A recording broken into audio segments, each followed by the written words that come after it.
So eto mga kuha no, magandang araw sa inyo. So dito sa pinuntahan ko, dito sa mga kaibigan ko, ay ito yung maging sign nila no. So eto, talagang nakaturo na ito mga kuha doon, no. Pero ang target ko noon kasi nakapaangat tong bato na to, doon pa ito sa may kabilang bundok na yun no. Yun doon, no. So ang pagbasa nito mga kuha, papunta daw doon. Tapos nasa kaliwa yung item. So dito ka. So nandito yung item. No? So itong bato na makakuha ay naka arrowhead to. Papunta naman diyan sa isang bato na tinutungtungan ni Rinrin. No? So ano kayang mayroon diyan? Kasi nakita na natin itong isang sign. Ano na naman yan diyan? So tingnan natin dito.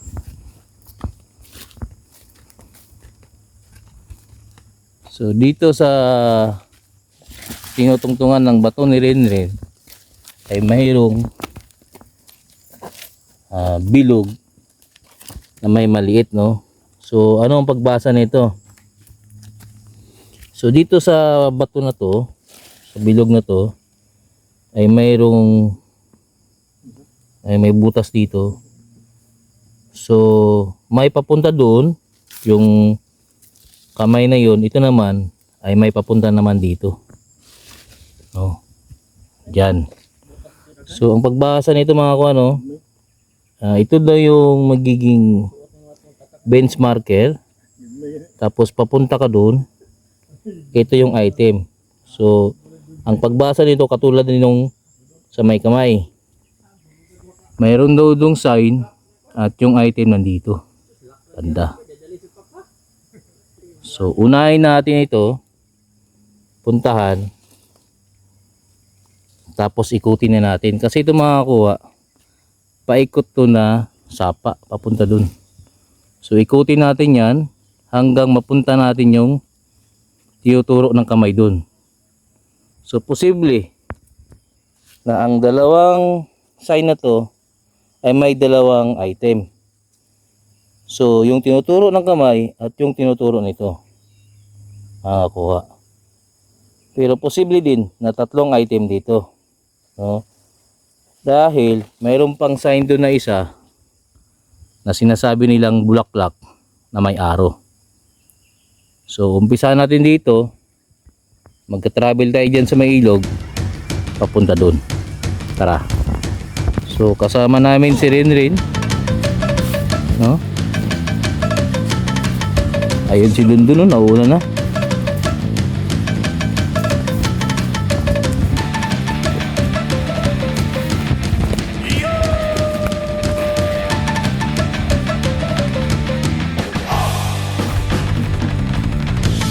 So trail tayo dito sa sapa. Paikot ito mga kuwano. Tingnan natin yung hindi na natin puputulin. Andun yung sign ha. Doon. So doon muna tayo pupunta. Doon isa muna. Tara.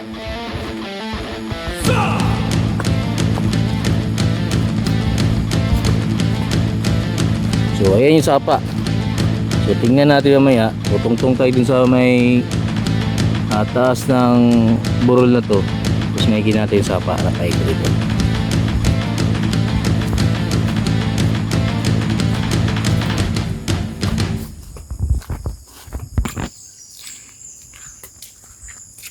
Yan si Buyit oh. Yan yung kontak ko dito, si Buyit. Pati si Rinrin. So dito tayo sa malinaw na naman na sign. Pero binasag, giguba na ba ito no? Kit no? Sinira yung rose pero yung araw lang hindi no? So may rose daw dyan mga kakuha at may araw. At dumadaan tayo sa sapa. So pagdating dito mga kakuha, mayroon palang dead creek dito, no? Busay.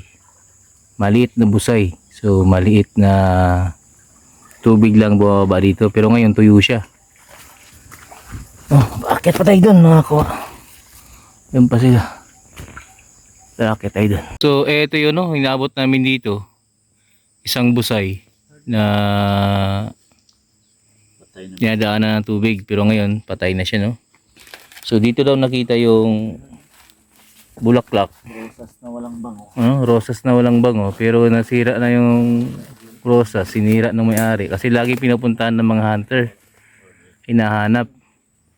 So, sinira niya. So, busay pala ito. Pero nung nilukit namin, ay dun siya tumatama sa lupa nila. No? So, ito lupa pa rin na to. Pero busay ito. Maliit na busay yung inadaanan nila na yan. Yes, dun. No? No? So, yan yung dinadaanan ng busay. So, bakit yun ang tinuturo ng locator? So, dito kasi tumuturo ng locator ng mga kuha. So, puntahan natin dyan kung ano meron dyan mga kuha. Tara. Siyempre, yan na. Siyempre. Yan na. So, ito no. Dahil ito ay napaka-curve na ilog. Nandiyan yung busay na patay. So, nag-locate kami doon. Dito tinuturo. So, ulitin natin ngayon. Dito sa baba. Baka tayo ay lumagpas. O tayo ay kumulang. So, kapag tumuturo ko doon, malamang, andun yung item. So, may mga sign yan dito. So, titingnan natin. Confirm natin kung saan yung tinuturo niya.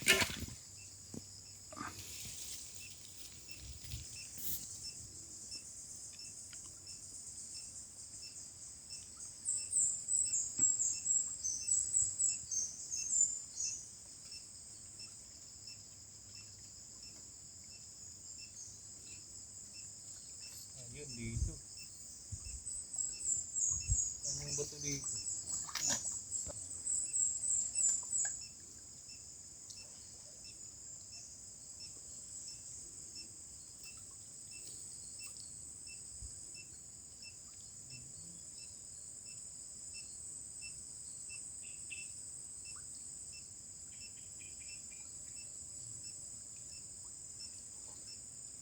So dito nakaturo mga ko ano. So possible lang dito lang siya sa area na to. Pero naka-long range yung mga ko, naka-long range to no. Sabitin natin ng ibang direction.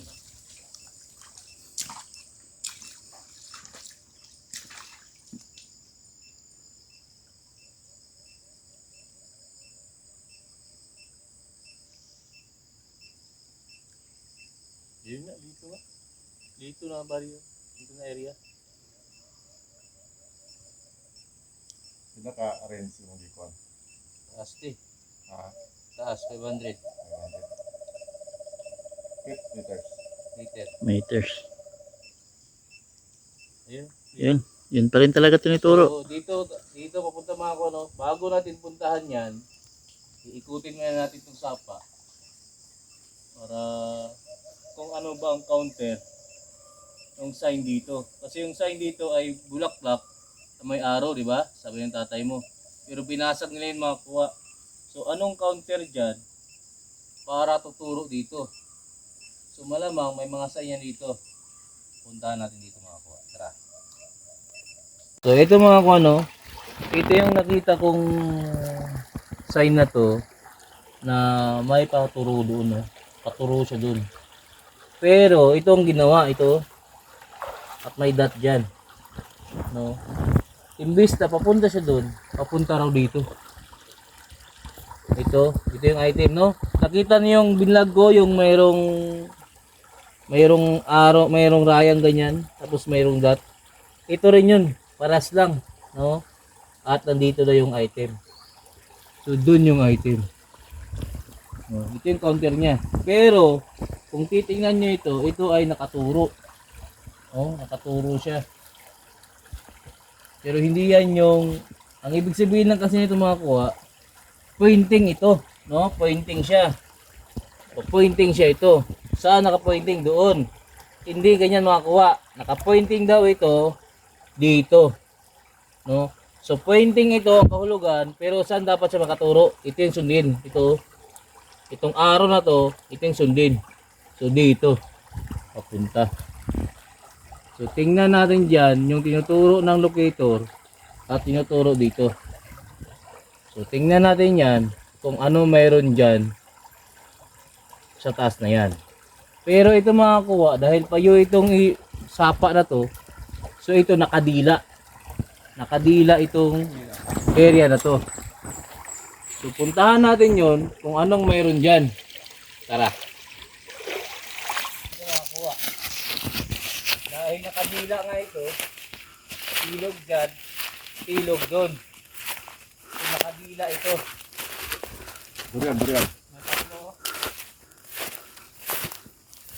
Oh, durian oh. Oy! Yan! Hindi kami masaya dyan. So, may bato dito mga kuha. Oh, ito yung tinuturo. Okay. So, may bato dito. Ito yung bato. No? So, ito yung tinuturo ng nasa baba. Isang pa na may isang daliri. Ako, isang pa na may isang daliri na may dot dito. So, travel ito. Punta dito. No? So, ilang inches to? 1, 2, 3, 4, 5. 5 meter. So 5 meter. May galing dito. Papunta ron. 1, 2, 3, 4, 5. Ito nga yung abutin niya. Ang bato natin. Hindi na bukay dito mga kuha. Pero hanggang dyan lang sa hanggang dito lang oh. Ano ito? Hukay lang ito. Tinignan lang ilalim. Pero ito yung sign mga kuha oh. Ito. Ayan mga kuha oh. Butas. Ano? Oh. So, dahil nasa ilog yung nagtuturo, ibig sabihin level niya yun. Suntas ito. So, ayon sa reading, ito yung pinaka end of trail niya. Galing dun sa may butas na yun. Ayun no? Yung bato na yun. Galing dun. Ito yung pinaka end of trail niya. Ito rin tinuturo ng locator. So, dito mag-locate tayo kung tama ba yung nire-reading natin o mali. So kung mali, so hindi niya ito ituturo. So kung tama naman, ituturo niya to tapos iikutan niya. So dahil dun sa may paa na yon, may isang daliri, so isang daliri ay 5 metros yan makakuha bawat isang daliri. Kasi mayroon siyang dot dun na na naka-indicate item. So pagdating dito, andito yung sign. So ito lang yung bato dito. Wala nang ibang bato diyan. Wala nang ibang bato. Pero hindi yan sinasabi na nandyan lang sa baba. Kasi yung sign doon ay malamang yung turo papunta dito.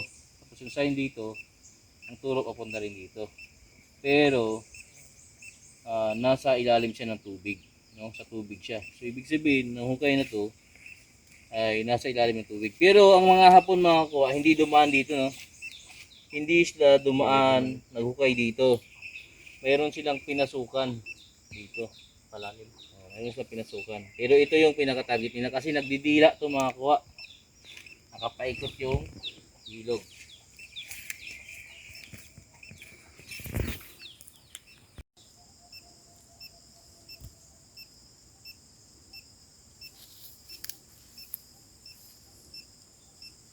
Play, play. So abangan nyo mga kuha, no? Yung nakuha na ng black diamond o black stone na may sign. Pupuntahan natin yun next week.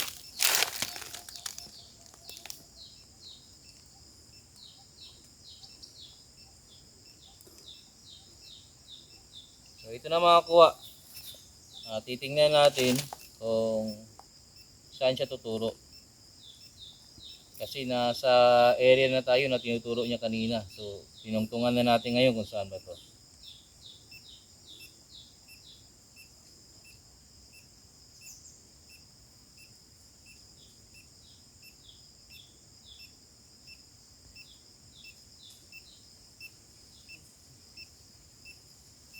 Ayun. So tinuturo nga mga kuha, no? Tinuturo talaga. So hindi natin yan kasalanan. Ba't siya natuturo dyan?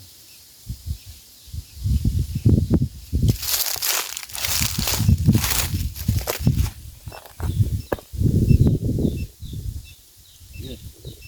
Ang layo. Malapit lang tayo.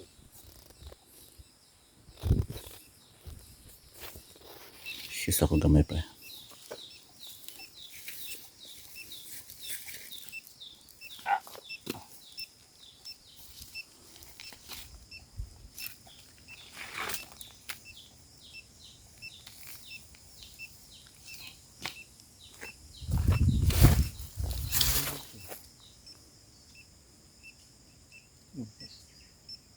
So binalikan niya ito mga kuha, no?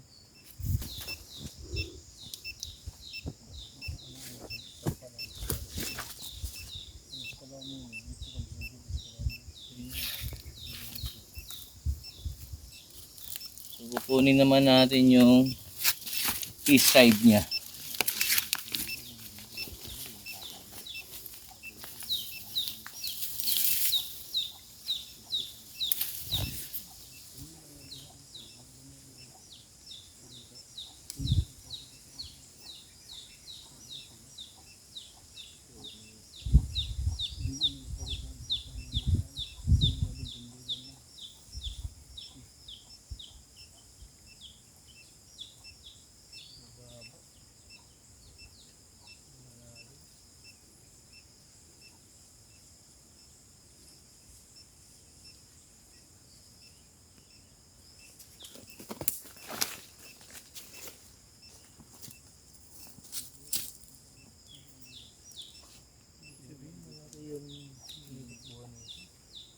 So ito mga kuha, no?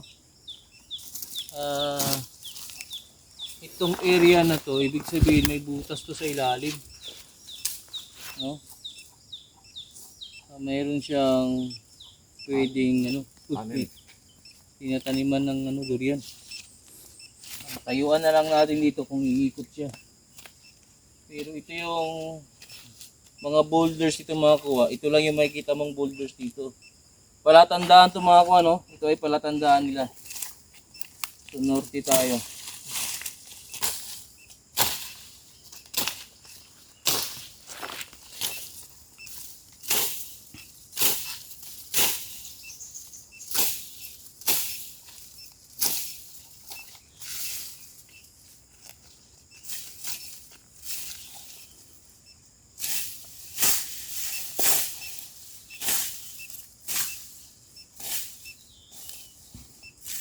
Ito nga yun, no? So boulders ito. Ito na yung mga bato na nakapile. No? So walang nagpile nito. Ganito na talaga. Titikan mo dito.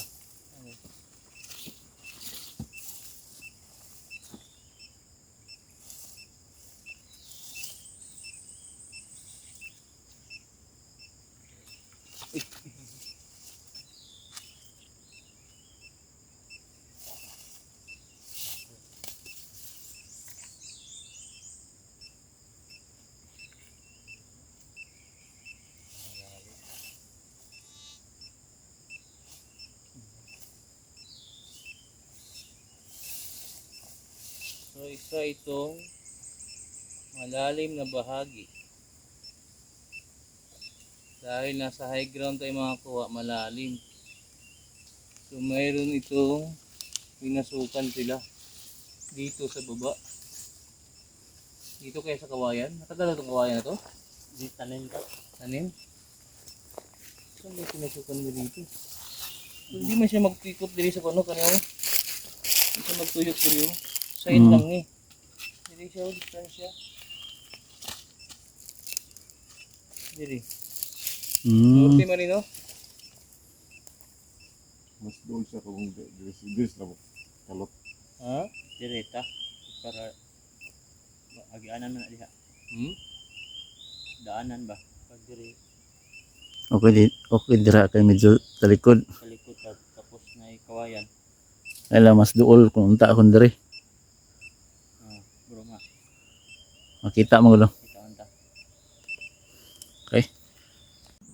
So balik tayo ng mga kung ano dito sa side na to. So yung item nasa gilid daw. Pero malayo ang tinuturo nito. Andun pa, no? So pupunta pa tayo dun. Ang tuwid nito ay gilid sa may pre, say tuwid dito, ito. Straight ito, straight. Diri man ang mangga, sarapol, mga diri oh. Ya, ato ta diya. Tara. So ito mga ko ano, ito yung tinuturo ng kamay na yun. Ayon kay Eric, ito ay malaking starapol o kay Mito. No? Sa Ryan. Pinuto na nila yan. Tapos yan ay mga sanga na lang niya. No? Sana putol. So nabuhay pa din.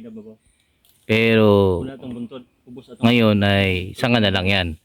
Pero ang katabi niyan mga kuha ay napakalaking mangga. No? So saan yung sign mga kuha? Andun mga kuha. Oh. Ang layo. Sa kabilang bundok mga kuha. Doon. No? Andun yung sign mga kuha. No? So tuwid niya. Papunta rito. tugas o luwaan. Tugas. Asa na tugas ito. Yeah. Pero wala na. Ito yung tinitingnan. Dubok na. Pero nandito yung item. Sa reading namin. Pero gagawin natin yan. Malalaman natin yan pag naglukit tayo. Pero ang problema ito mga kuha, Alay, tugas lagi. mayroong malaking lampinig dito mga kuha. No? Ang tawag sa amin dito ay putyukan. Ang laki na. Ayun o. Kaya no. Ayan mga kuha. No? Agoy. Napakalaki. So, Sini diri. Yeah, balay na. ito yung prospect ko mga kuha ito. No? Bayag diha. So, paano malalaman na ito yung prospect ko? Dahil itong mangga na to ay ginawang parang bonsai. No? Maliit siya. Mababa. Pero maliliit yung nasa mababa lang yung mga sanga niya. So napakatanda niya na pero napakababa niya. Para yung lawas niya. Di siya mabuhilo. Lamig kita na gisa kung kuan. At nag-iisang mangga dito sa tuktok ng burol ng bundok. No? So ayun yung tubig dun, no? Paikot. Ito yung mangga. So actually minsan mababaw ang paglibing nila pag ganito mangga, no? Pero dalawang bundok ang pinaglagyan. Ito saka yung isa ayun doon.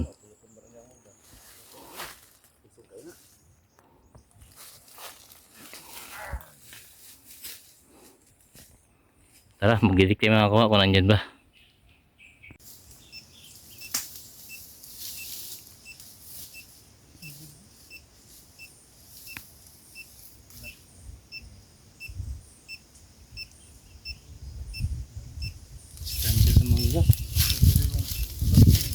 Baka nga dun sa tugas na sinasabi mo, pre.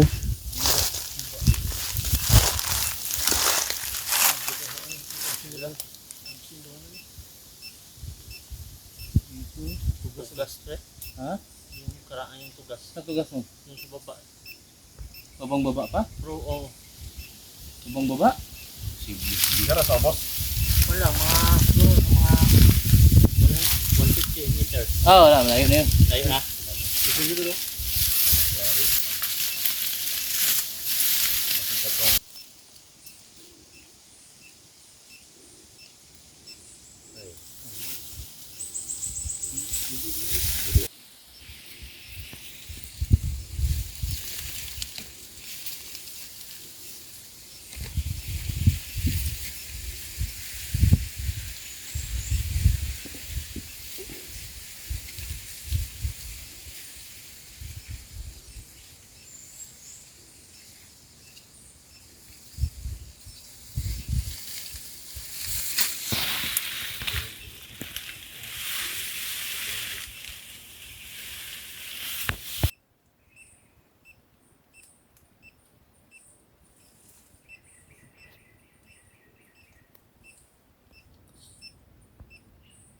Ito yung nandito.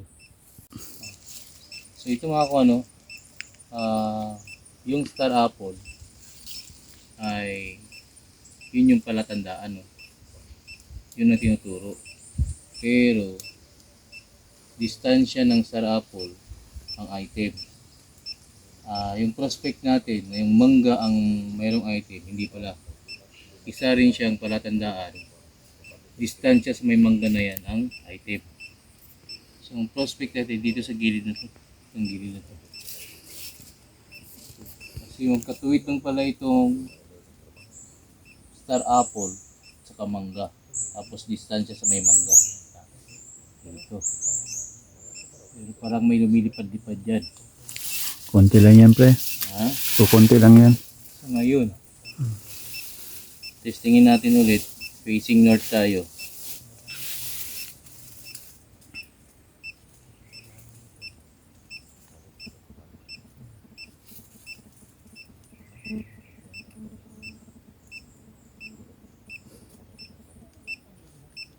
Makaw.